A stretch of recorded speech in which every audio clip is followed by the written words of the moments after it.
Abonnez-vous sur votre chaîne OSR Monde et activez la cloche pour ne rater aucune de nos prochaines vidéos. Ousmane moo ko tere nelaw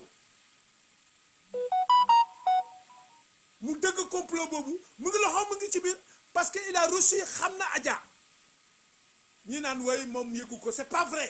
Macky Sall est informé du début à la fin. Il fait partie de ce projet-là du début à la fin.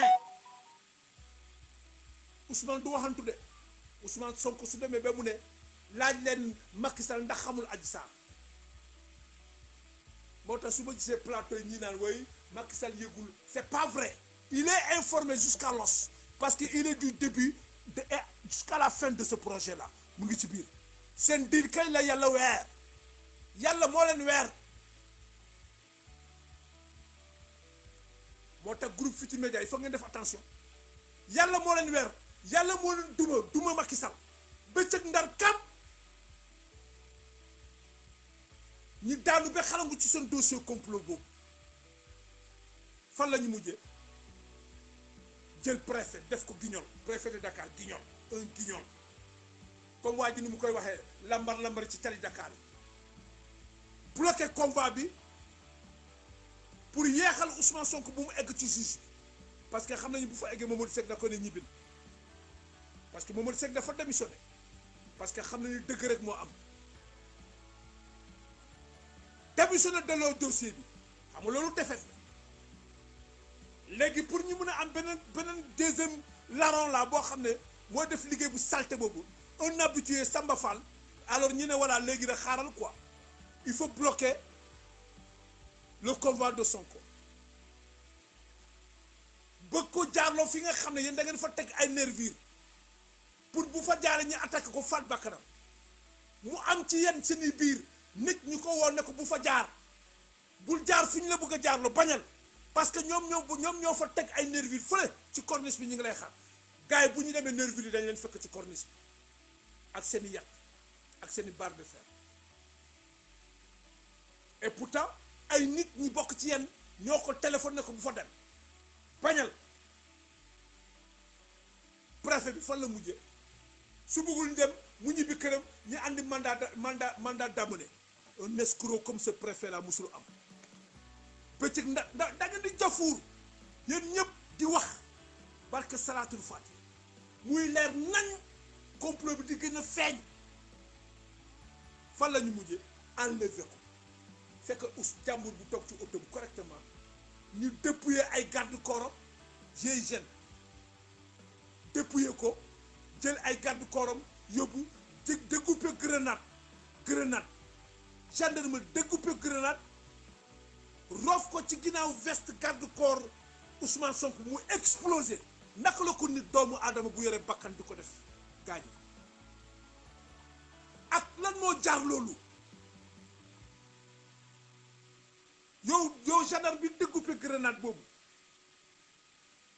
sànni ko ci ginnaaw veste dugal ko ci ginnaaw veste garde corps Ousmane Sonko boobu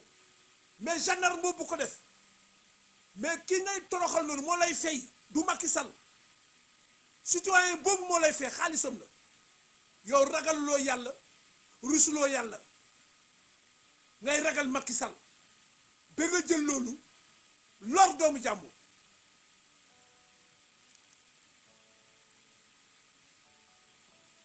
te yow tu as servi tu as prêté serment de servir la nation le peuple mais pas une personne nga def crime bu day noonu ngeen enlever dépouiller ko ay garde corps enlever ko Ousmane Sonko yóbbu ko ne ko trouble à l'ordre public participation à manifestation xam nga non autorisée mais c'est con quoi c'est tellement con comme complot même vous n'êtes pas intelligent yéen ñëpp même pour comploter vous êtes très nuls sur le plan professionnel même pour comploter vous êtes des nullards ay nullards ngeen pour comploter sax mënu leen comploter vous n'êtes pas compétent pour comploter même pour mentir sax vous êtes très nuls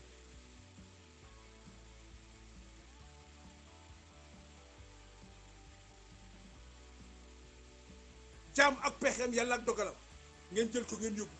ngeen enlevé ko 4 heures du matin à la gendarmerie ngeen yóbbu ko yéen a xam fi ngeen yóbbu Ousmane Sonko 4 heures du matin boobu mais fii ba 2035 lu dal Ousmane Sonko rek yéen la c'est votre responsabilité c'est la responsabilité de Macky Sall du ci jënd ça moom il faut que mu leer dañ fii ba 2035 laa wax Ousmane Sonko lu ko dal rek c'est la responsabilité de Macky Sall mu xam ne du rëcc ah il faut que ça soit clair hein? Ça il faut que ça soit clair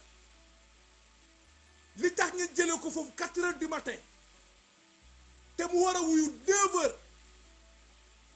10 heures xam nga 9 heures ci bureau juge bi ngeen ñëw 4 heures du matin ngeen enlevé ko foofu ngeen yóbbu ko def li ngeen def ci moom ba pare sànni ko ci poste police bi Macky Sall sera responsable te duñ ko fàtte mukk ñu ngi koy sóor na ko sóor on surveille Ousmane Sonko de près lu ko dal rek Macky Sall il va payer les pots cassés.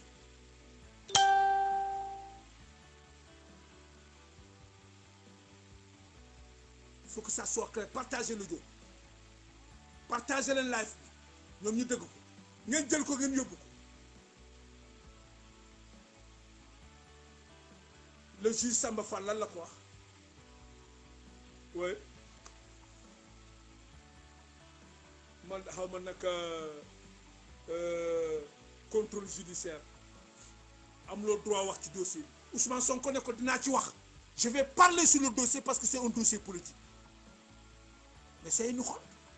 yow amuloo li ngay wax nit ki amoo li nga koy ëllëg nga wax ko ci viol nga naan ko non non non waaye dossier bu ci wax mais Ousmane Sonko xam ngeen ko du ñeexu ñebe du ñeexu ñebe il a porté la réplique à ce juge ne ko dama ciy wax dossier boobu je vais en parler parce que c'est un dossier politique c'est une mensonge un complot contre moi et je ne reconnais pas les faits point barre moo tax ñoom Yakham Mbaye ñoom ñëpp défaite lañ jël ñoom hier Yakham Mbaye était comme une poule mouillée finalement il a pété les plombs pour menacer Sénégalais mais ñi ngi wax Yakham Mbaye ñu ngi koy xaar sur le terrain moom Yakham Mbaye ils font partie tous de ces bandes d'escrocs de merde là Yakham Mbaye le peuple sénégalais dégg nañ sa raisonnement dëmb cette TV ñu ngi lay xaar booy góor si tu as des couilles dans ton pantalon il faut sortir nga menacer Sénégalais si tu as des couilles sors il faut attaquer les Sénégalais si tu as des couilles yow Yakham Mbaye ñu ngi lay xaar sa insolence bi nga am nous allons remettre cette insolence impolitesse dans ta culotte ñun du ñu saaga kenn mais boo ñu saaga ñu saaga la ça c'est clair comme da ngay menacer si tu as des couilles dans ton pantalon alors il faut descendre nga exécuter li nga def li nga wax loolu mooy réponse bi quoi pour yow parce que des opportunistes yoo xam ne hier il attaquait Macky Sall il tirait sur Macky Sall ñu jox ko nommé ko directeur Soleil rek mu tëj taatam Yakham Mbaye gis nañ ko fii fu mu jëlee missile di attaqué Macky Sall kërën 2 semaines ñu nommé ko directeur Soleil mu ne pat gis ngeen xeetu sénégalais yi nekk ci yore réew mi ces escrocs là arrivistes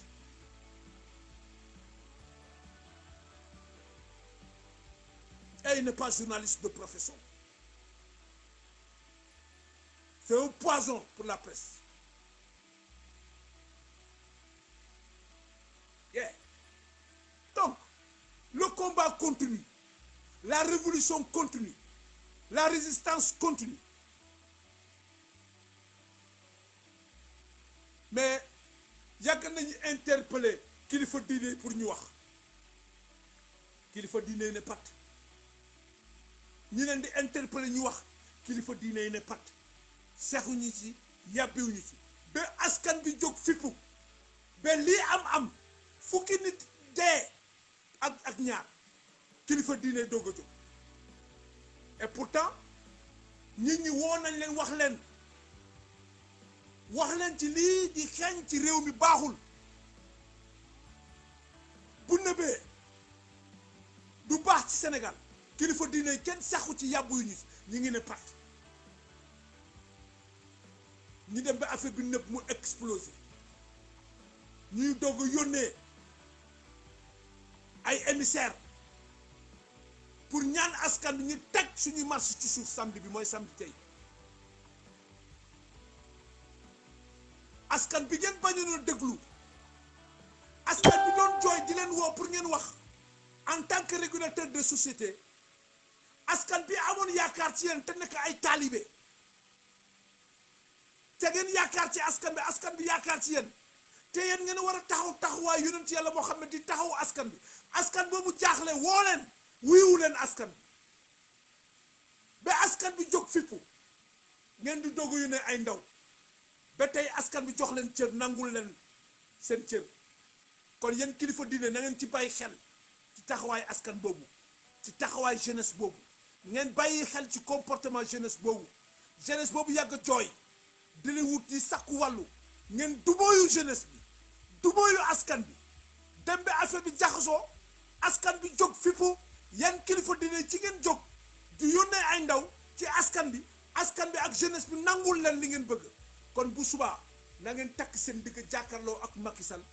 wax Macky Sall mu respecté revendication bi nga xam ne moom la askan peuple sénégalais revendiqué ak askanu ak jeunesse sénégalais yéen kilifa diine yi li leen war la am leen droit war askan bi am leen droit war peuple Sénégal am leen droit war jaam yi am leen droit war taalibe yi parce que ñun lu ñu am ci yéen yëpp jox nañ leen ko cër gu ñu am yëpp jox nañ leen ko yéen diine kilifa diine kon liy seen wareef ngeen taxaw ngeen dox ko ba mu mat fukki point yi ñu leen jox ngeen taxaw ci ngeen def seen kéemtulaay kattan ba Macky Sall respecté fukki point yooyu wa ila ngeen jëndee seen loxo ci xeex bi parce que askanu Sénégal mën na xeexal boppam peuple Sénégal mën na xeexal boppam waaw mais boo leen gisee ñi nangu xeex bi ñu teg ko ci suuf pour le moment mooy tey marche bi parce que dañoo jàpp ni askan bi dafa jàpp ne am na ay kilifa respecté nañu kilifa yi jox nañu kilifa yi cër déglu nañu kilifa yi donte askan bi yàgg na yuuxu di jooy di sakku wàllu ci kilifa yi kilifa yooyu ne pat xaar bi affaire bi explosé ay bakkan rot kilifa yooyu di doog a ñëw ti ñaan loolu yëpp askan bi nangul na leen waaye na ngeen taxaw seen taxawaay kilifa diine seen kilifteef bi ngeen am ci kaw askan bi ba mu jaral leen ngeen yëkkati ay nit ñu ñëw ñaan askan bi ngir yàlla ak yonent bi ak seen barke askan bi teg grève bi ci suuf na ngeen def seen kéemtulaay kattan ba askan bi lu mu laaj ci fukki point yooyu ngeen béy ci seen waar wa ila askan bi dina jël responsabilité xeex bi dañ koy delloo mbuum bi ci mooy danañuy attaqué Macky Sall danañ yëkkatiyaat xeex bi kenn bàyyiwu ko non révolution bi kenn bàyyiwu ko résistance bi kenn bàyyiwu ko tey la waalo gën a ay dañoo teg marche bi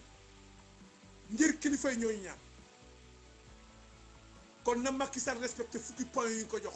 mu libéré ñu mu arrêté yépp nañ leen sans condition kon xalif général de Touba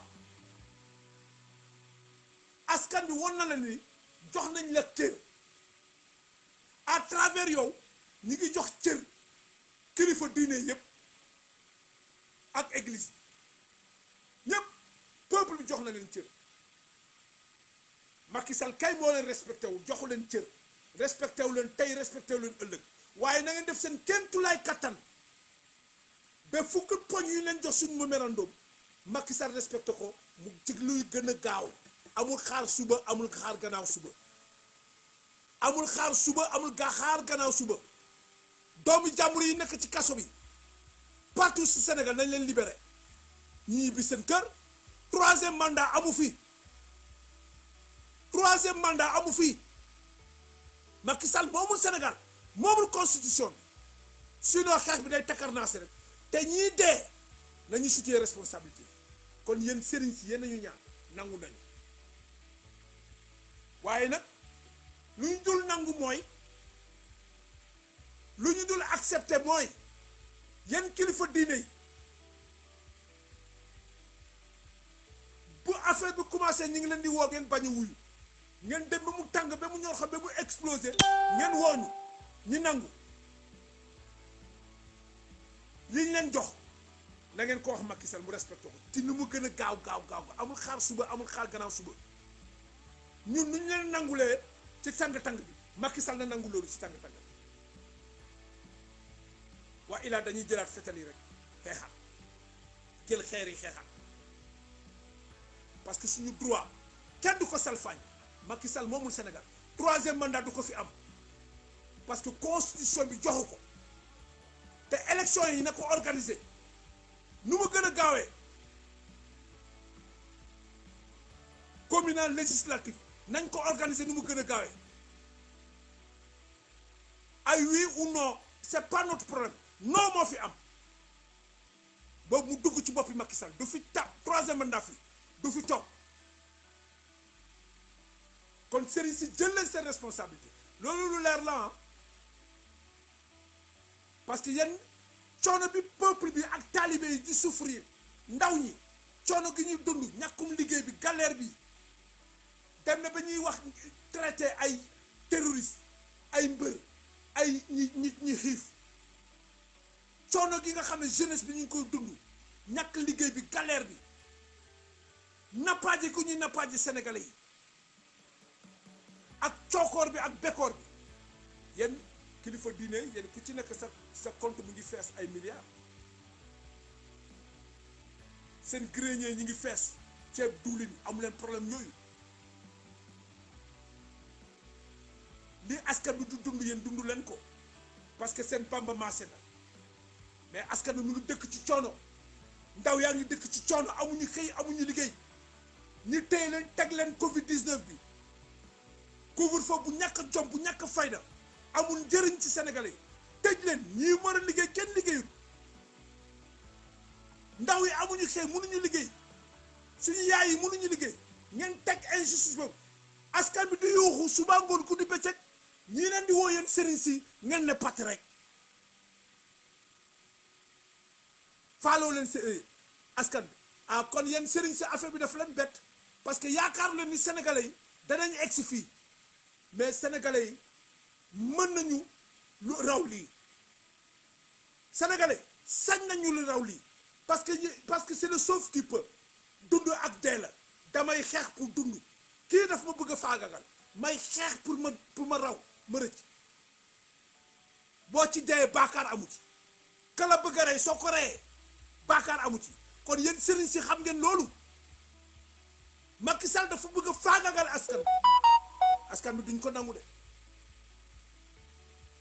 duñ ko nangu suñu droit nag il faut que buy leer bu leen jaawale droit citoyen bi ak droit religieux bu leen ko jaawale kilifa diine yi jox nañ leen seen cër moo tax ñi teel leen woo ñoom kay ñoom ñoo wuyuwul askan bi ñoom kilifa diine yi jàmbaar man dëgg laay wax te yàlla parce que kilifa diine ba amul benn sëriñ bu ma muy dugal arjana su ma dee sëriñ du ma fekk sama bàmmeel sama waajur du ma fekk sama bàmmeel kenn du ma fekk sama bàmmeel man ak yàlla ak samay jëf ak malaka yi dunduma sëriñ dëgg laa lay wax parce que ba muy métti askan bi di yuuxu di leen woo dañoo dumayoo askan bi lii mooy dëgg askan bi jël seen responsabilité jël xeex waaw jaamaarloo ak Macky Sall ak ay soldats mu tagg jër ay ndaw seen bakkani rot ñoom sëriñ si dem ba xam ne askan bi caaxaanul léegi ñuy doog a jóg di naan way dox tànku jàmm lu leen tere woon teel a jóg pour dox tànku jàmm jooju yi ngeen di dox lan moo doon ko tere teel a def lu tax def leen ko balaa bakkan yi di rot ngeen xaar ba bakkan yi rot ngeen doog a jóg nangul nañ lañ ko parce que kilifa gi jox nañ leen seen gëdd ñun duñu Macky Sall mi nga xam ne respecté wul sëriñ si respecté wul kilifa yi diine yi ay citoyen ordinaire lañu boobu moom mu ngi bokk ci benn lobbying boobu moom mu ngi bokk ci club franc-maçon yi mais ñun sénégalais yi nga xam ne ay jaamu yàlla lañu Sénégal la ñu am bu ñu dee Sénégal la ñuy suul diine l'islam la ñu am ñun gëm nañ leen gëm yàlla nangul leen ko mais vendredi samedi bi rek beneen du amati su fekkee intervention bi ngeen def yéen kilifa diine yi munu leen andi solution kenn dootu leen dëggati te bu boobaa bu leen ne joxuñu leen cër parce que ku ci nekk da ngay xeex pour nga rëcc xeex bi yàlla mënuñu ci mere askan bi déedéet yàlla suy mere yéen kilifa diine yi lay mere parce que askan bi jooy na njaboot bi jooy na yuuxu nañu yéen kilifa yi ngeen ne pat moo tax ngeen wuteeg maam Abdoul Aziz Dabakh Malick fii ngeen wutee ak Dabakh Malick waaw maam Abdoul Aziz fii ngeen wutee taxawaay ak maam Dabakh Malick kooku gëmul enveloppe gëmul ay milliards gëmul pouvoir gëmul gouvernement gëmul askan dëgg ak yàlla di atte dëgg di wax dëgg di jëf dëgg fii ngeen wutee ak maam Dabakh Malick waaw de passage may nuyu doomam dëgg naa intervention rafet na maa ngi koy rafetlu waaw waaw dëgg naa intervention doomam maa ngi koy rafetlu taxawal sa tànku bàyyi fu mu taxawoon taxaw ci sama xel dal na bi ma dëgg doomam bi jënd def intervention wax maa koy sant di ko gërëm waaw pour wax ko ni rek ci taalibe maam Abdou yi laa bokk man moo ma jox wit bi ci genre maam Abdou waaw moo taxit rek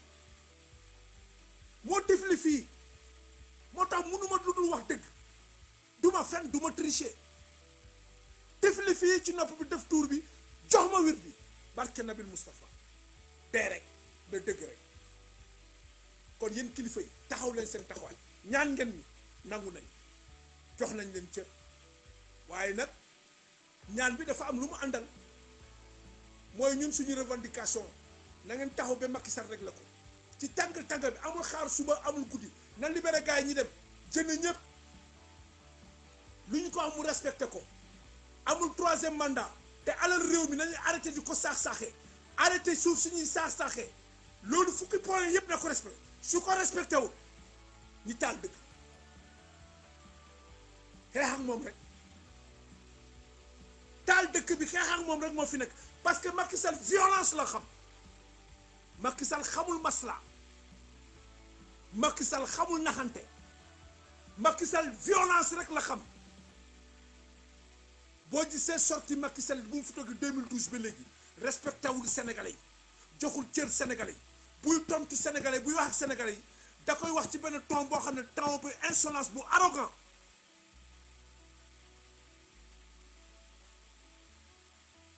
dondul Sénégalais yi faalewul Sénégal Macky Sall jabaram la respecté ak ay doomam bu ci weesuwee respecté wul Sénégalais respecté benn kilifa diine kon yéen kilifa diine jëlee seen responsable ñun léegi soxlawuñu considération Macky Sall soxlawuñu ko tey soxlawuñu ko ëllëg pour muy leer soxlawuñu considération Macky Sall peuple bi soxlawul respect Macky Sall xam nga peuple bi li ko ñor ay droit am ak Sénégalam droit am alalam nañ ko teg ci yoon injustice bi kumba am ndey kumba amul ndey na dagg agressé bu ñuy agressé population bi na dagg surveillance yi ñuy surveiller citoyens yi ay écouteurs ay téléphone fii ay caméra ay kër na dagg persécuté bu ñuy persécuté peuple bi na dagg sàcc gi ñuy sàcc alal réew mi na dagg kumba am ndey kumba amul ndey na dagg injustice bi am ci réew mi na dagg procureur bi ñu dàq ko le ministre de l'Intérieur démissionne le ministre de la Justice démissionne libérer tous les prisonniers politiques dans tous les territoires du Sénégal ñi nga xam ne gaañ nañ la ñu jël leen en charge ñi fay dédommagé leen ci lu mu gën a gaawee maa ngi dëgg keneen di naan way dédommagé bi du yàlla c'est le ministre l'ex-ministre de l'environnement cet imbécile là oui dédommagé bi du jaar noonu du yàgg c'est pas vrai suñu xaalis la suñu alal amul benn politique de protocole ci dédommagement boobu vite fait et très bien fait nous l'exigeons c'est pas une demande mu taxaw ne troisième mandat amu fi nous l'exigeons on ne demande rien à Macky Sall il faut qu'il le comprenne le peuple ne demande rien à Macky Sall c'est une exigence c'est une doléance que Macky Sall va respecter par force qu'il le veuille ou pas que ça lui plaît ou pas il va le faire parce que sinon dañuy delluwaat ci bras de fer masla jeex na munoo téye askan bi pendant 9 ans di leen maltraiter di leen tëj di leen tànc ku wax nga tëj kaso ku wax nga terroriser benn ñaa nga ne dikk amatul valeur dikk amatul sens gendarmerie amatul valeur da nga détruire suñu institution yëpp salfaañe nga détruire ko amatuñu valeur ci benn sénégalais moo tax réew mi tout est à refaire il faut que ñu refaire ñu tabaxaat Sénégal parce que am na rupture de manque de confiance rupture de confiance dafa am entre justice bi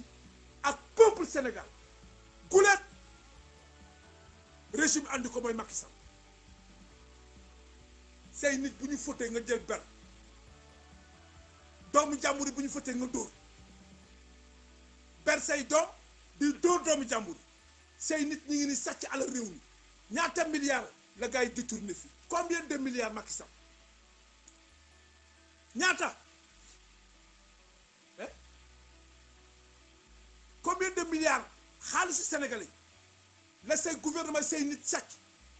nga teg ci bët di leen beral loxo combien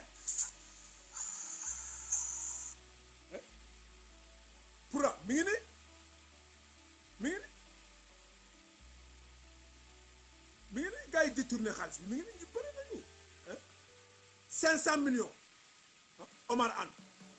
300 millions xaw ma le ministre am te mu Aly Ngouille Ndiaye mi ngi ni 6000 milliards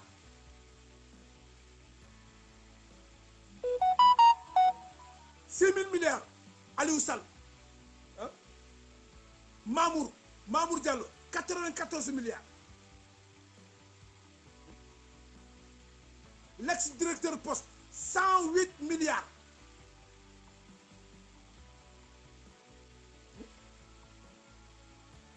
$76 millions mooy le directeur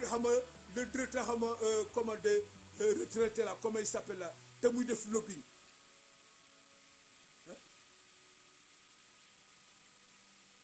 17 milliards pour Kanté 40 milliards l'ex-ministre des Affaires étrangères Amadou Ba yëpp ay détourné ak ñeneen Racine Sy 16 millions Siré de Thiès là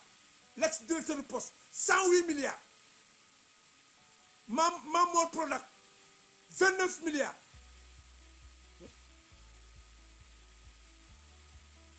ex-ministre de l'Intérieur 300 milliards xaalis boobu yëpp yow Macky Sall nga teg ci sa tànk teg ci sa tànk ba pare Berlin classé dossier yooyu ba pare di bëgg dal ci ay honnêtes citoyens ci ay complot yu ñàkk fayda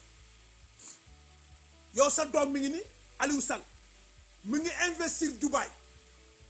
ci ay immeuble fan la jëlee xaalis boobu Macky Sall Aliou Sall Amadou Sall mi ngi ci immobilier en Arabie Saoudite Amadou Sall ton fils Macky Sall Amadou Sall où est-ce qu'il a pris ces milliards qu'il a investi là dans l'immobilier à Dubaï là Amadou Sall parking auto bu mu am auto bu ci gën a tuuti 40 millions lay jar fan la jëlee xaalis boobu Macky Sall xaalisu sénégalais la seen doom yi ñu ngi di dawal ay Cadillac ay Porsche ay 4x4 en Europe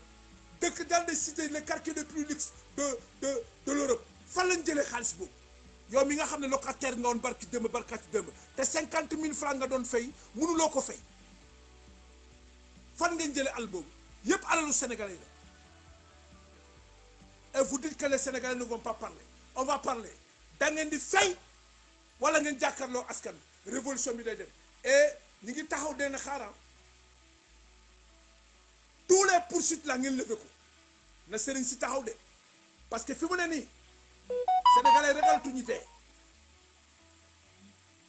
parce que sénégalais dañu dem ba xam ne le pouvoir qui est là faalewul sénégalais ay lu mat 600 jeunes dee nañ ci océan Atlantique Macky Sall saxu ci yàbbiwu ci Macky Sall waxu ci faalewul sénégalais yooyu dee ci géej gi et pourtant parce que mauvaise politique comme échec am moo tax sénégalais yi jeunes yooyu dee ci géej gi gisuñu seen bopp ci Sénégal ñi jël gaal dem seen bakkan des ci géej gi Macky Sall mi nga xam ne yow yaa tax yow yëpp luy ci njàg yaay njàg sexoo ci yàbbiwu ci décrété wul journée de mort journée de deuil faalewul Sénégal 600 personnes yooyu dee lu tax 12 personnes yi dee Macky Sall di décréter journée de deuil pour la kan lay nax sénégalais lay nax boppam lay nax ñun ay journée de deuil faalewuñu ko xam nga ban journée de deuil la ñuy célébrer bu peuple bi décrété mooy vendredi passé moo tax nga gis alxuraan yi fu nañuy wàccee kaamil ay drapeau berne c'est pas notre problème parce que le symbole de la nation est bafoué par Macky Sall et son régime amatuñu sens institution yi piétiné par Macky Sall et son régime amatul sens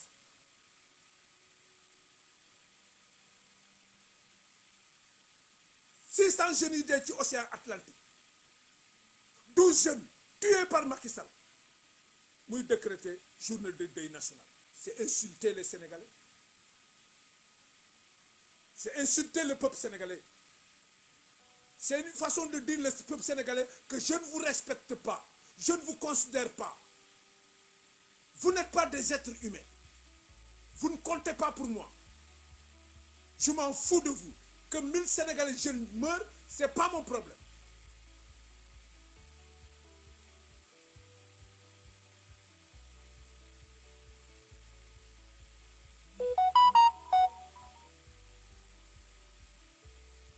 teg fi ay xama solidarité Sénégal xamul nag ban organisation Marème Faye Sall milliards yooyu luubal foofu yëpp anam yéen am leen li ngeen may ay corbillard ay caisse ay corbillard la may fondation xamal naka Sénégal ay milliards ay cercueil la mayee xam nga kooku yéenewul Sénégal yi jàmm ba pare nekk actionnaire Auchan ci ay yeneen détails moom Marème Faye Sall ñoom daal dañoo pàccoo réew mi ba pare bëgg a toog ci bopp sénégalais kenn du fippu non dañuy fippu de te journalistes yi ànd ak ñoom ci liggéey bu salte bi ñu def nii bu leen sonal seen bopp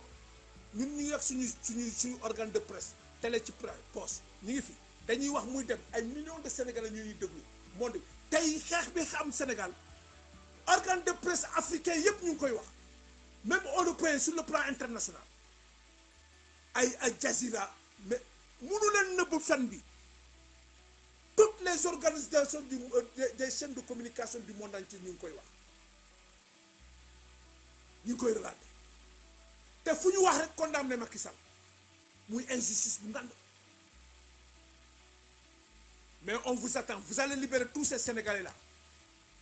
et ne touchez aucun cheveu de Ousmane Sonko parce qu'il porte un projet pour le peuple sénégalais il porte un projet pour la jeunesse sénégalaise il porte un projet pour l'Afrique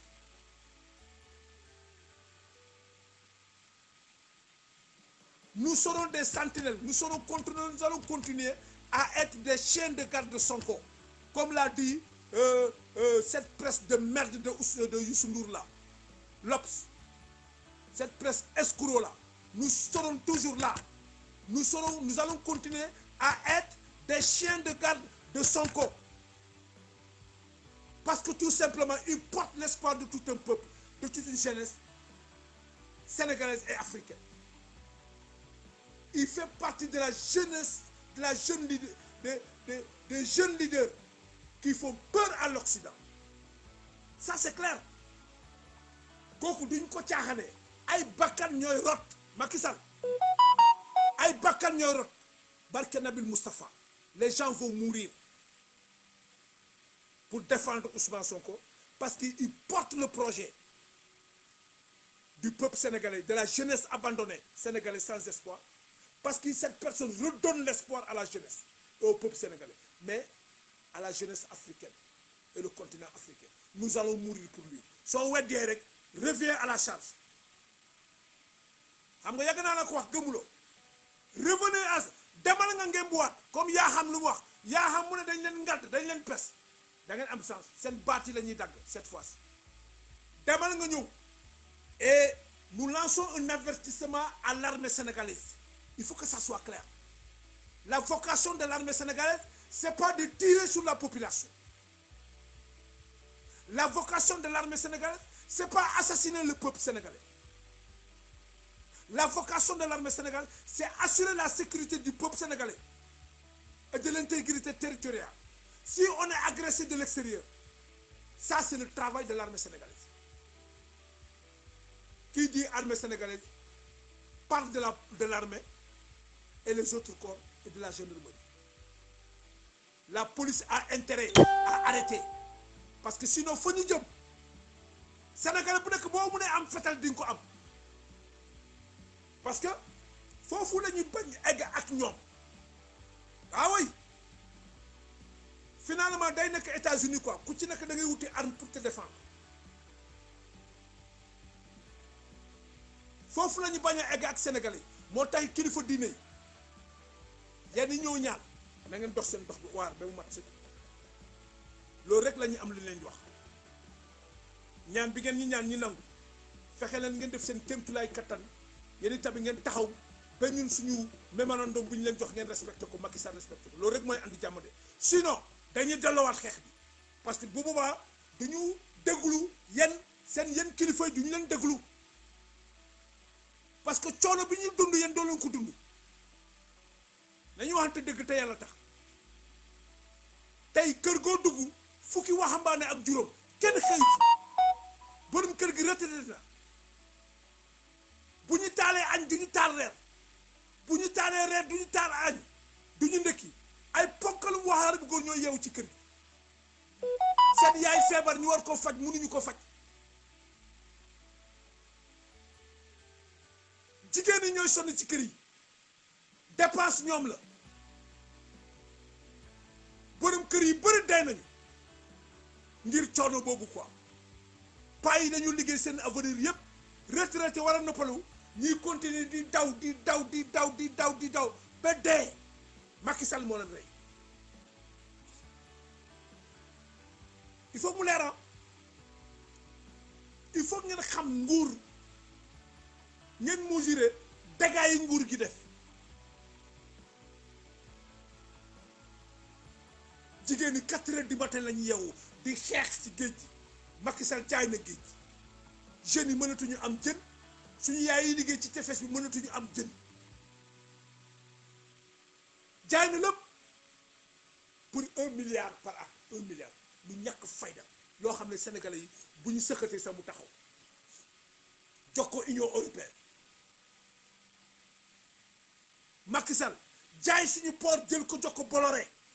mi Ablaye Wade daxoon mu jël port bi jox ko Bolloré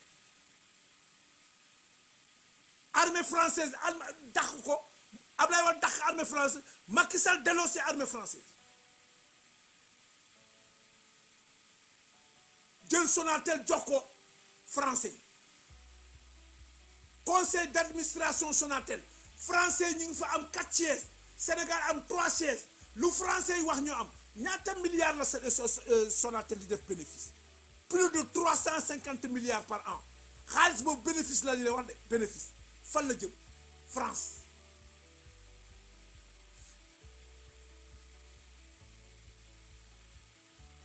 nga jël Eiffage jox ko infrastructure marché yëpp Eiffage moo ko gagné benn entreprise Sénégal musul gagné fii marché bi Eiffage jógee fii ba tey autoroute bi yëpp moo tax sénégalais bu kenn fay autoroute bañ leen bu kenn fay Eiffage parce que Eiffage moomu la xaar autoroute Sénégal moo ko moom jël ay contrat 30 ans ñu ne de deuxième tranche nga jox ko Eiffage yow Macky Sall français ñoo ko moom BTP